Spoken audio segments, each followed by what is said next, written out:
Hey guys, welcome back. Part number 1 of a brand new build series, Tamiya's beautiful 48 scale F-16, and this is going to be the aggressor version.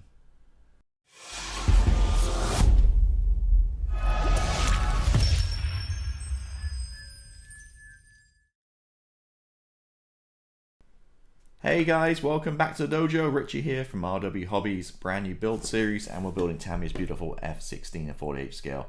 This is Aggressor one, a few different boxings of this. This is, like I mentioned, this is Aggressor one, and we're going to do that scheme, the kind of tans. A lot of people seem to build this version of the box art here, which is absolutely beautiful, but I just feel in this one, I do like that, and I think really can weather it nicely too. So, spoiler alert, the structures have all kinds of interesting Tamiya paint mixes, get the colors, but I built the Persian cat last year over my shoulder there, and to me those colors seem to match pretty much identical. Maybe a shade or two out, but by the time you add washes and weathering and stuff, it'll be fine. So once we get to that stage, we'll talk about the paints, but I will be going with the Mr. Hobby 43, 44, and 309 the three paint colors, because they seem to be matched pretty close. It saves mixing a bunch of stuff up. If we, like I said, use these in the Persian cat, so there's about half a tin left of about half a jar left of each. So if we do get low, we can do some kind of custom mixes and create some post shading, that kind of stuff. So that's the game plan, building pretty much out the box. We will use a Quinta Studios cockpit detail set, which I haven't received yet. I need to order one. Just because it's a little plain in there, I don't really want to hand paint it. I'm not a great hand painter, it will look a lot better. And with the being an F-16, a big canopy, you are going to see inside this one. So splurge, spending 20 bucks, get the Quinta Studio set, which we'll talk about once we do the cockpit. And that is pretty much it for the game plan. So I was gonna, well, I had a bit of a mojo kind of loss. I've not sat here building models for about 6 weeks. I started the 32nd scale Trumpeter F-14, big Tomcat, the D. Had some issues trying to get the redox figures in and various things. I did a really good 2-part video of detailing how did the Red Fox instrument panels, all that kind of stuff. Lost half the footage, which was kind of a bummer. Then got back to it, started the landing gear, bits starting falling off. I just lost my patience. So as you should, just we're back in the box, back on the shelf. It'll come out a different day. So I abandoned the F-14. Just wasn't feeling it, and just that felt like new project, and looking for my stash, which is definitely being depleted recently, trying to downsize. And this one just caught my eye, being Tamiya. I built it before several times. I built it in half glass. I built the Virginia National Guard one too, different versions. Probably been over 5 years at least since I built one of these kits. My modeling skills have definitely increased since then, techniques, use that kind of stuff, so definitely interested to build another one, so hence why we're here today. So that's the backstory. Let's go ahead and kind of take a look in the box real quick. So I have done a review of this earlier this year or a few months ago, and so gone through all the plastic and stuff, but basically that's what you got. You got to have a pilot figure, which is nice. It's not going to be massive, being 48 scale F-16. It's going to be a reasonable, sized manage here, and you do get a clear canopy and a tinted one. So if you do go and break, one, you do have a spare technically. So first of all, let's look at the instructions as always, and so you have 4 versions, and right off the bat you want to figure out which one you want, because it's going to affect your build process. So as always, at Tamiya you have the letters A to D. We are going to do C, which is the block 32, and I know that from the box art. Now I will say my only problem with this kit is the color callouts. The sheet is in black and white, which kind of sucks. So looking at the box art, it's a block 32 Nelis Air Force Base, which we're doing, which is C, the block 32 right here, this guy. So whenever we follow through the instructions, we're always going to make sure we're using that C variant. Now, as I mentioned, we're going to use Quinta Studios cockpit set, detail set. So we're going to forego number 1 today, and we're going to fast forward a little bit. I do know from my previous experience building these kits, once you get into things to look out for here, pretty straightforward, great instructions, but this section 10 here, definitely, again, pay attention to A, B, C, or D.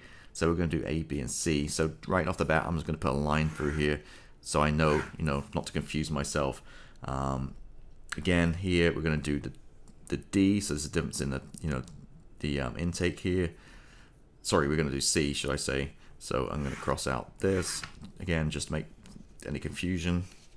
And my point I was going to make was with this one here, just real pay attention here, the order. I've got in trouble before where I thought, I'll leave the gear off, put it later on, and felt, once I put these parts in, I couldn't get it in. So make sure you do apply these parts in order per the instructions, because otherwise you get some pickle later on.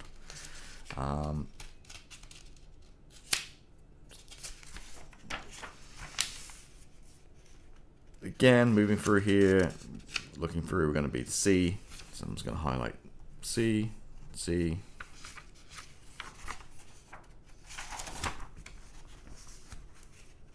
C.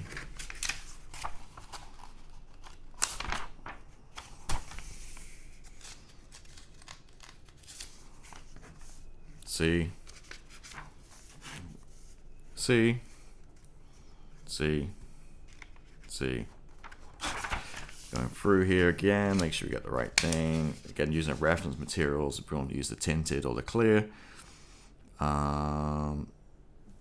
Through here again, we don't want the B, we want C, C, C.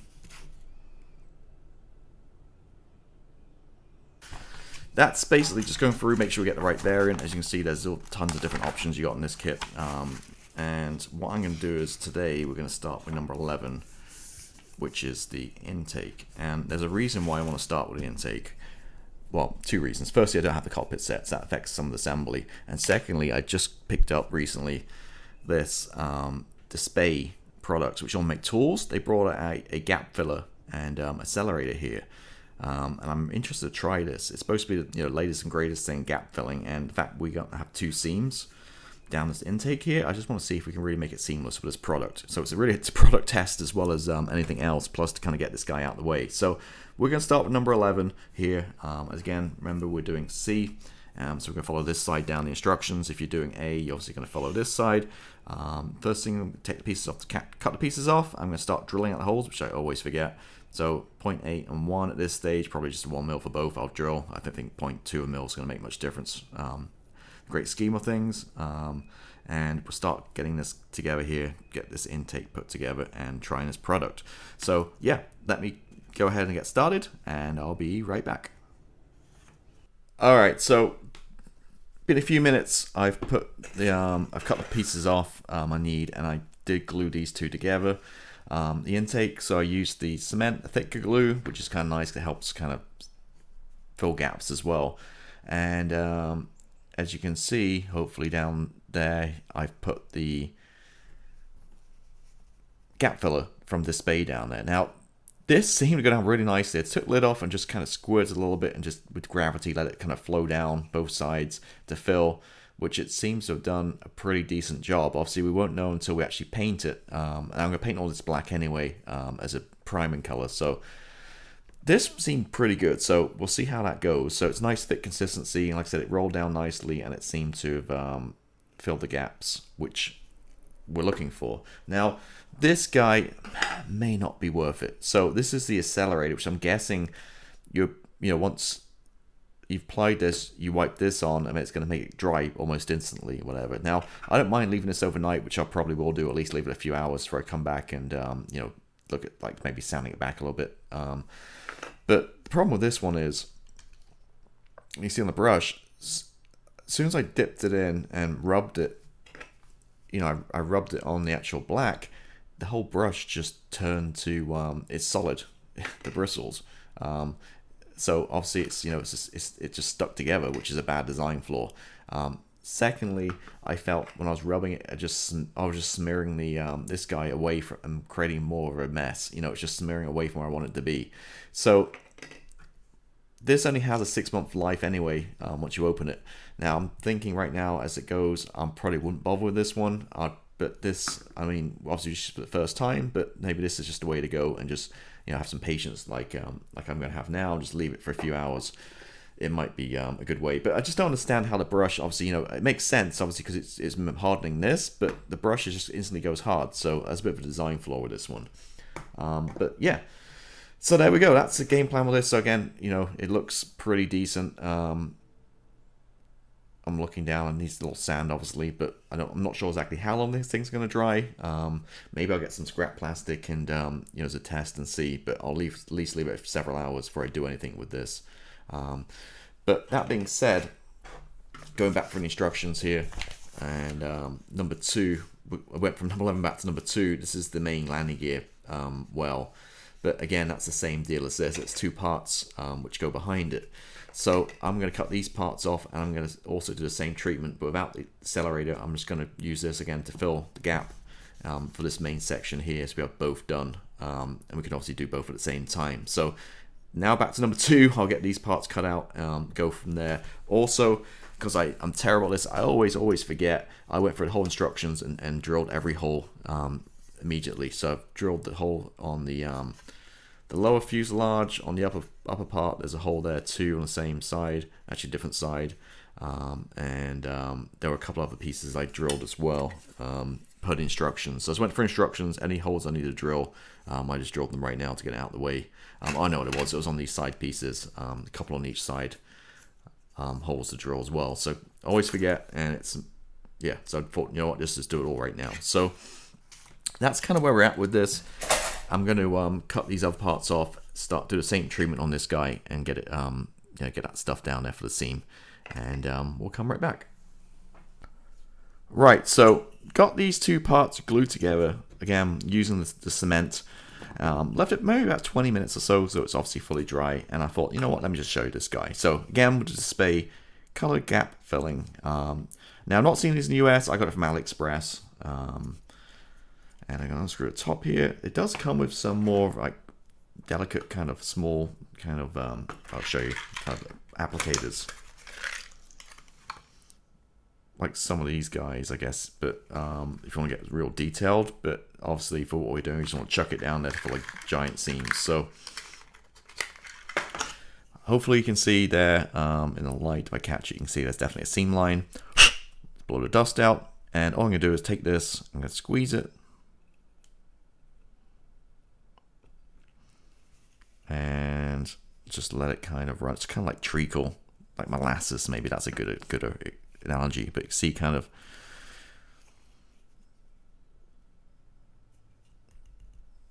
let's give it a little tap there. I'm gonna go a little further down, squeeze some more, and again, like molasses, just let it slowly work its way down. With gravity.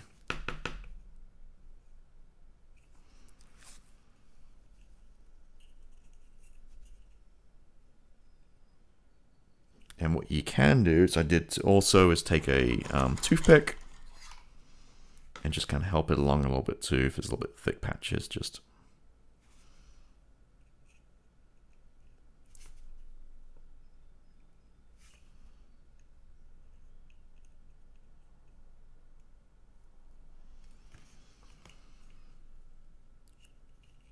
and there we go. So you can see it's kind of gooey, it's kind of filled the crack there. Again, you know, a little sand once it's dry, just smooth it out, and then with some black primer over it, you're not going to hopefully see it. So see that side, again, I can't tell if you can see on the camera or not. You can see the seam there. We've got the this black stuff running down. So that was really it. That's as easy as that. That's all. Again, no idea how long this stuff takes to dry. I'm going to be cautious and leave it, you know, several hours at least before I take a sounder to it. But yeah, now it's kind of bubbling at that end. I'll just flip it back the other way to roll back down on itself. I'm going to do the other side, and that is pretty much it. Okay, so working along here, got this guy taken care of. Took a couple of attempts, mainly because you know, not much room to work in here, but got it somewhat seamless. Painted prime black and painted white. This one, not the cleanest, but it'd be fine. This guy back here, looking pretty good too. This was easier to work with. The sand obviously is a bigger area, so except we did both parts at once. This is it's going to go back like so, and yeah, so you see I've glued a few parts on here already. It's all been painted white. Painted the fan blade, just use like a random steel colored color. Not that you're going to see it because it's going to be back here, back there, and if you look down, you're not really going to see much down there. So good shape with that one. Also to test the old gap filler, which I'm thinking is just really just a black medium viscosity, it's a hard word to say, medium black viscosity CA super glue. And I think AK Black Widow paint is very similar, possibly, is what I'm thinking. But nevertheless, I did on the nose here, I did the seams, 2-piece, top and bottom, round this down it, and the activator. And after about 10 minutes, I just went with the sander, and one side was completely seamless. The other one had a slight line. I just came back and sanded it a little bit more and repainted it, and once again that's seamless too. So it does seem to do a pretty good job. You know, we'll see how this thing goes, but so far so good. Testing, but again, rushing out and buying this, I don't know. That being said though, the Black Widow glue is pretty expensive, and this might even be a cheaper price from China. I don't know for this stuff, but I'll keep trying it next couple of models or so and give you guys updates and my bench updates each month for how I'm progressing and if it's worth getting or not. Like I said, it worked pretty good on the nose, well, very good on the nose, and I'm used to it for some of these seams, and it seems to work pretty good too. But yeah, that's pretty much it. So now it's a case of really just kind of putting some of this stuff together. I've got some outer pieces to go on around here. I do have a smaller part, which I'm not sure where I put it right now. Like a little strut, I painted it also the same color, same steel kind of color to go in down the middle here of the intake. So let me get going, let me kind of put some stuff together, and we'll come back and kind of wrap this up. Okay, so wrapping this up, this guy's all put together. The end part I'm going to add on the very end once I painted the whole aircraft, because it's got a slight different color. So, so this guy's done, and obviously I've glued this in the back and worked along now through step 10, which is adding all these kind of bits and pieces for the gear. Now we don't obviously need to add the wheels at this stage, but all this parts, this is where I fell short on previous attempts of building this kit. I thought maybe I could leave these off and put them on at the end, that kind of stuff. No, because even once you put this guy on, there's a whole piece that goes over the top here. So I don't think there's any way you really can build this without doing these guys in this stage of the build and instructions. So don't like doing this kind of thing normally. I like to leave the gear off and add it on later. But in this case, I don't think there's really a way this assembles. Put in the comments below if you have a different way of doing it. But the fact that there's panels that go over top here in the middle and this all fits together, you just got to follow the steps and instructions here, step by step. These guys were a little fiddly on the instructions here, C33. I basically put this centerpiece in, which is R5 first, didn't glue it, so it gave me some flex, and then I put these guys in, and once they're in position, glued it, and then glued the this main panel here, this R5 in. But other than that, pretty straightforward. These parts clip on to, as you can see there, and it's a pretty strong structure once it's in place. Various painting different colors. Again, we'll hand painting these at the very end. But yeah, so now that stage is done. This guy, obviously a little bit later on, we're going to attach it to here. There's going to be a panel, like I said, goes over it and kind of closes it all in. But there we go. That is it. So wrapping up the first part, quite a lot going on here. A lot of intricate detail. Got the intake taken care of, which is obviously a prominent part of this aircraft, being an F-16. And we're going to move on to the next step next week. So thank you for joining. I'll see you next week. Goodbye.